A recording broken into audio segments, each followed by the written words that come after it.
Раиса Атамбаева үй-бүлөбүз куугунтукталып жатат. Мурдагы президент Алмазбек Атамбаевдин аялы Раиса Атамбаева соңку окуяларга байланыштуу пикирин билдирүүгө аргасыз болуп жатканын айтты.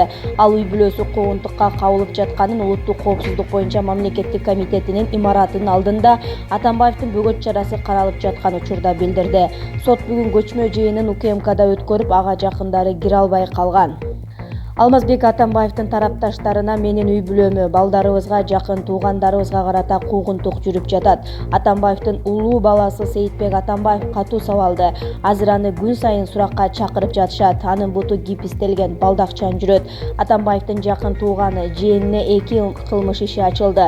Биздин кудабыздын үйү тинтүүгө алынды. Он милиция кызматкери документтерин көрсөтпөй, негиз жок кирип барып үйдү астын-үстүн кылды, деди Раиса Атамбаева.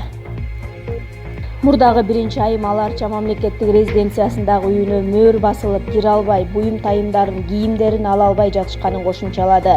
Мен азыр ал жакка кире албай, бизге тийиштүү болгон буюмдарымды ала албай жатам. Аларчадагы үй толугу менен биздин өзүбүздүн акчага курулган, ошого карабай ушундай аракеттерди кылып жатышат. Ошондой эле биздин 2002-жылдан бери, Акаев учурунан бери колдонуп келаткан банктык эсебибиз камакка алынды. Атамбаева учурда жашап жаткан Кой Таштагы үйүнө дагы мөөр басылышы ыктымалдыгын, андан башка баш калкалай турган жайы жок экенин кошумчалады. Раиса Атамбаевага кылмыш иши козголду. Мурдагы 1-айым Раиса Атамбаевага кылмыш иши козголду. Бул тууралуу ал өзү Улуттук коопсуздук боюнча мамлекеттик комитеттин алдында мурдагы президент Алмазбек Атамбаевдин бөгөт чарасы каралып жаткан учурда билдирди. Ал кылмыш иши президенттик аппараттын соттук реформа жана мыйзамдуулук бөлүмүнүн мурдагы башчысы Манас Арабаевдин ишине байланыштуу экенин айтты. Бул маалыматты Азаттыкка башкы прокуратуранын басма сөз кызматы да ырастап, бирок кайсы берене боюнча козголгону айтыла элек. Мен эч качан соттордун ишине кийлигишкен эмесмин. Саясат таза эмес иш экенин билчүмүн, ошондуктан аралашпоого аракет кылчумун. Мен ал тургай соттордун имараты кайда экенин да билбейм. Бир дагы судьяны тааныбайм, ошондуктан бийликтин айткандары чындыктан алыс болууда, деди Раиса Атамбаева. Мурдагы президент Алмазбек Атамбаевдин тушунда сот системасынын куратору деп аталып келген президенттик аппараттын соттук реформа жана мыйзамдуулук бөлүмүнүн мурдагы башчысы Манас Арабаев 2-июнда коррупцияга айыпталып кармалган. УКМК тараткан маалыматта ал кызмат абалынан кыянаттык менен пайдаланып, чет өлкөлүк инвесторлордун объектилерин рейдерлик жол менен тартып алган топтордун кызыкчылыгына иштеген айтылган.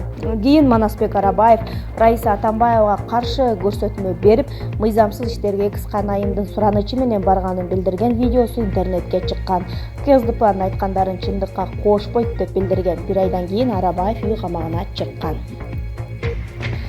Салянова: мен камакта Атамбаевди коргогон үчүн отурган жокмун. Мурдагы башкы прокурор, экс-депутат Аида Салянова Фейсбуктагы баракчасында билдирүү калтырып, үй камагына чыкканы жана тергөө кызматы менен түзүлгөн келишим жөнүндө маалымат берди. Бир нерсени так айткым келет. Мен 73 күн камакта Алмазбек Атамбаевди коргоп, ага жан тарткан үчүн отурган жокмун. Ал ага татыксыз. Менин камакта болгонумдун бир эле себеби бар. Мен эч качан коррупцияга аралашкан эмесмин. Азыр мага коюлган күнөөгө да тиешем жок. Ушунча убакыт чындык жеңет деп күттүм. Мен мурда айткан сөздөрүмдөн кайткан жокмун. Тергөө ага түшүнүү менен мамиле кылды, деп жазды ал. Салянова колдоо көрсөткөн үчүн коомчулукка ыраазычылык билдирип, оорусуна байланыштуу операцияга даярданып жатканын кошумчалады. 15-август күнү кечинде Бишкектин 1-май райондук соту Аида Салянованын бөгөт чарасын карап, аны үй камагына чыгарды. Мунун артынан эле Ички иштер министрлиги билдирүү таратып, Салянова тергөө менен кызматташуу тууралуу келишим түзгөн үчүн бөгөт чарасына үй камагына өзгөртүлгөнүн билдирди. Тергөө менен кызматташуу боюнча келишим түзүлгөнүн Салянованын адвокаты Рабига Сыдыкова да Азаттыкка ырастады. Аида Салянова Крим Төбөл Азиз Батукаевдин 2013-жылы мөөнөтүнөн мурда түрмөдөн бошоп чыгышына шектүү катары быйыл 3-июнда камакка алынып, Бишкектин номер 1 тергөө абагында отурган. Ал 15-июнда ооруканага которулуп, 14 күндөн кийин кайра абакка жеткирилген. Акыркы жолу сот анын бөгөт чарасын карап, камактагы мөөнөтүн 26-августка чейин узарткан болчу. 15-августта Жогорку соттун соттук коллегиясы Салянованын Алексей Елисеевге лицензия берүү ишине байланыштуу соттук отурумду кароону улантмак. Адвокат келбей калганына байланыштуу бул жараян башка күнгө калды. Кадыр Атамбаев: мен атамдын жакшы атын коргогонго милдеттүүмүн.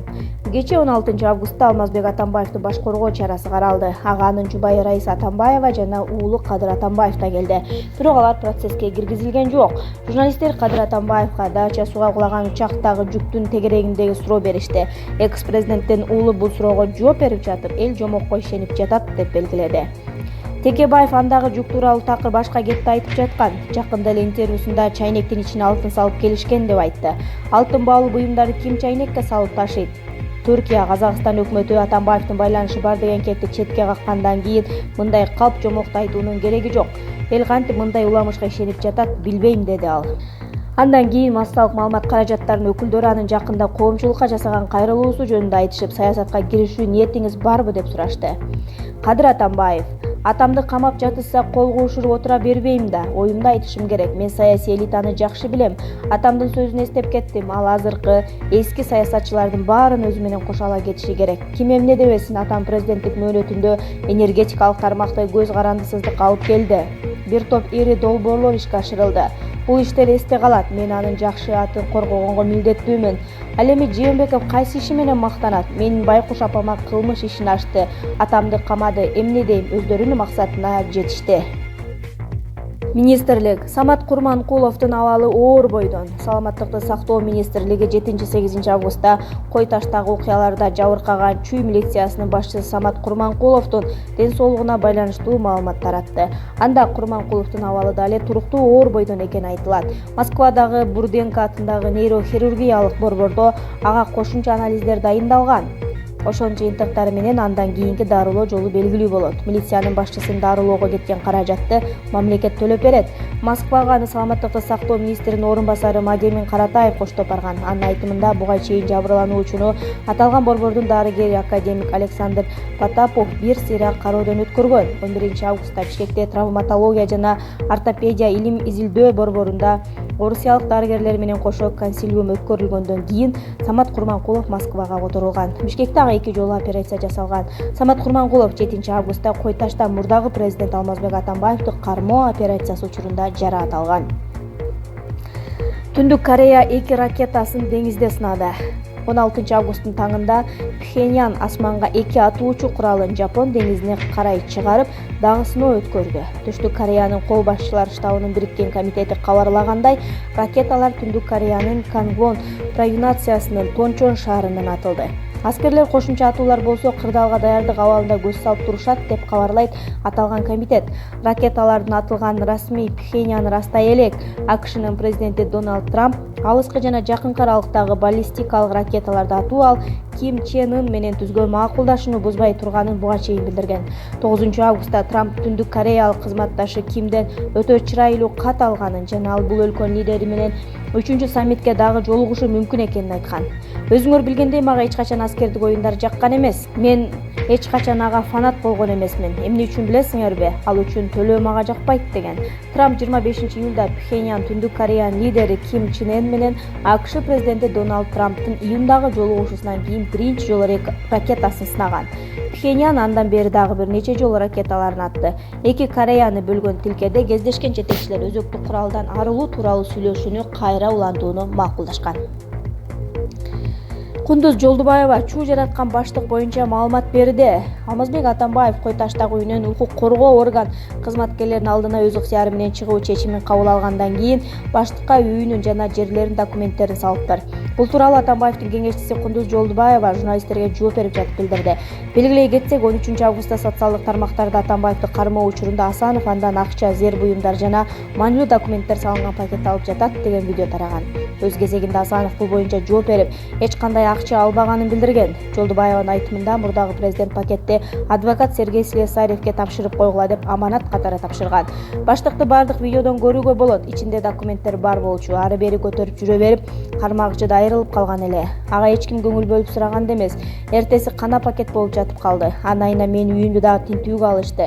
Ичинде бриллиант болгон дегендер да чыкты. Бул логикага жатпаган нерсе. Баалуу нерсени ары бери көтөрүп жүрмөк белек, деди Жолдубаева. Эске салсак, Алмазбек Атамбаев 8 август күнү 2 күнгө созулган атайын операциядан кийин багынып берген. Реал Мадрид Неймарды сатып алуу үчүн насыя алды. Реал Мадрид футболдук клубунун президенти Флорентино Перес чоң суммадагы насыя алды. Бул тууралуу чет элдик маалымат булактары жазып чыгышты. Маалыматка ылайык, клубдун президенти аталган насыяны ПСЖ футболдук клубунун оюнчусу Неймарды сатып алуу үчүн алган. Ал акчаны кайсы каржы структурасынан алган азырынча так айтыла элек, бирок аталган акча жакын арада клубдун эсебине түшөрү белгилүү болгон. Ошондой эле Неймардын өкүлү ал Реал Мадридке өтүүгө даяр экенин тастыктаган. Аталган келишимдин суммасы 100-120 миллион евро болору да жазылган.